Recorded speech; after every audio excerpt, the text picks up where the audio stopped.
Hey there, good afternoon. In today's video, we're going to take the pumpkins from my front porch that we never use. The weather didn't cooperate. We didn't get out there to do our jack-o'-lanterns like normal. So we're going to bring those pumpkins in. We're going to cut them up. We're going to roast them.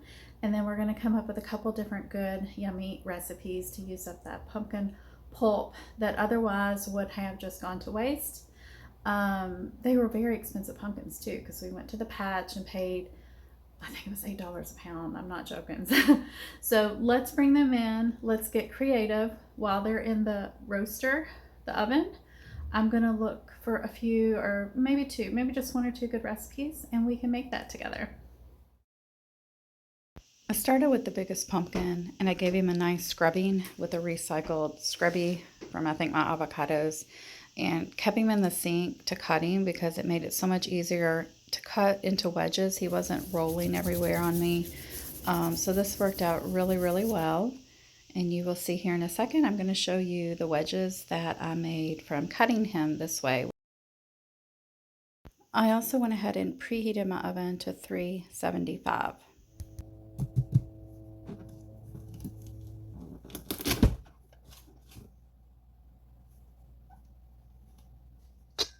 A little cooking spray on your hands will also make pulling those seeds out a little bit easier. I noticed I did an experiment, one hand cooking spray, one hand without. So at this point, I've got a whole pan completely full to the rim. And I think I can only fit one big pan in my oven at a time. So we're just gonna work in batches. I'm gonna go ahead and use either cooking oil, or you could also, if you wanna be quick and easy about it, just use cooking spray. Maybe I'll do one pan cooking spray, one pan oil to see which one I like better. But we're gonna put this into the oven for like 375, and I'm thinking these are so big and thick walled, I'm gonna say at least 60 minutes, but we'll check it at 45 minutes and see if it's fork tender yet. If not, we will keep baking.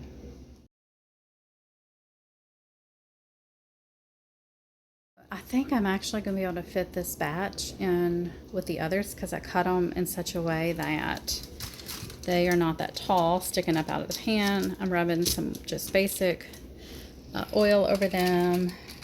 I think I'm just using vegetable oil. That's what it is. Not going to season these in any way.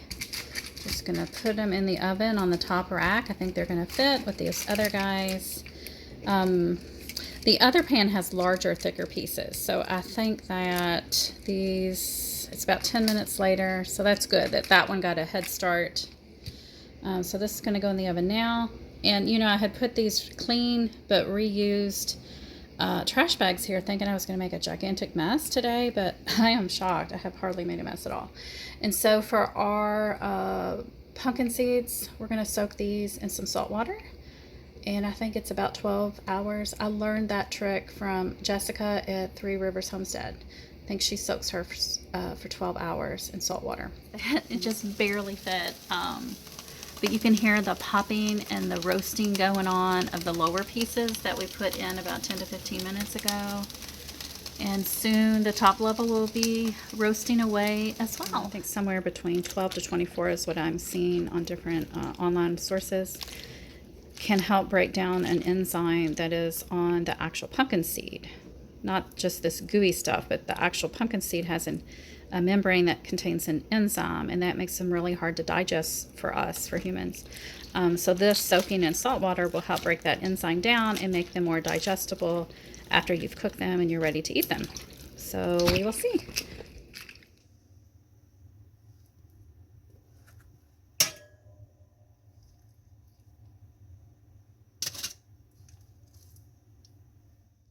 After your pumpkin has cooled to touch, you can remove the rinds by peeling or cutting them off.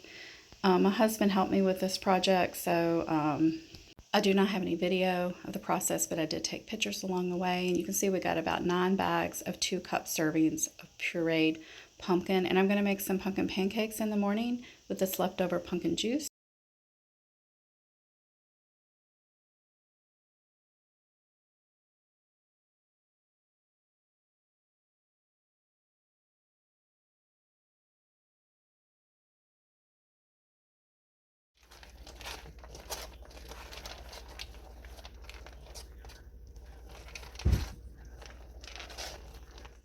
I brought the saved pumpkin juice out of the fridge and I decided let's make some pumpkin pancakes. I used I think about a good heaping cup, half cup of the pumpkin puree. Maybe I replaced my milk with that pumpkin juice. I added some cinnamon. You can see the pumpkin juice there. They didn't turn out the best. I'm not going to save this recipe. You can see though it was a nice consistency. I got it to a standard pumpkin consistency. Flipped them when they started to bubble. You can see a bubble there. And they were fine. They were just dense and they weren't my normal pumpkin flavor pancakes. So I'm not going to keep this recipe at this point, but it was a good experiment. And then we moved on to baking those seeds.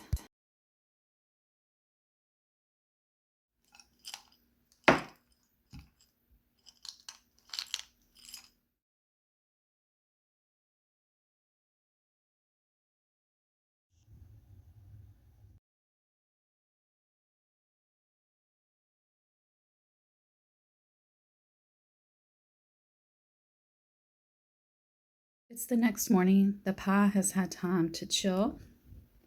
It definitely has a very custard feel in my mouth. I think I'm going to have to experiment just a little bit more with this recipe. I want to have more spice. It doesn't have a lot of spice to it. I think because we used fresh pumpkin, it's just almost a little bit of a bland pumpkin compared to what you get in a can where you get that bright orange, thick, kind of robust squash and pumpkin blend. So I'm going to play around with this recipe a little bit more before Thanksgiving, but overall, I'm really pleased. Like I said, it has a nice custardy feel, and it's definitely different than my normal egg-free pumpkin pies that I make at Thanksgiving that are really dense. This has definitely got more air in it.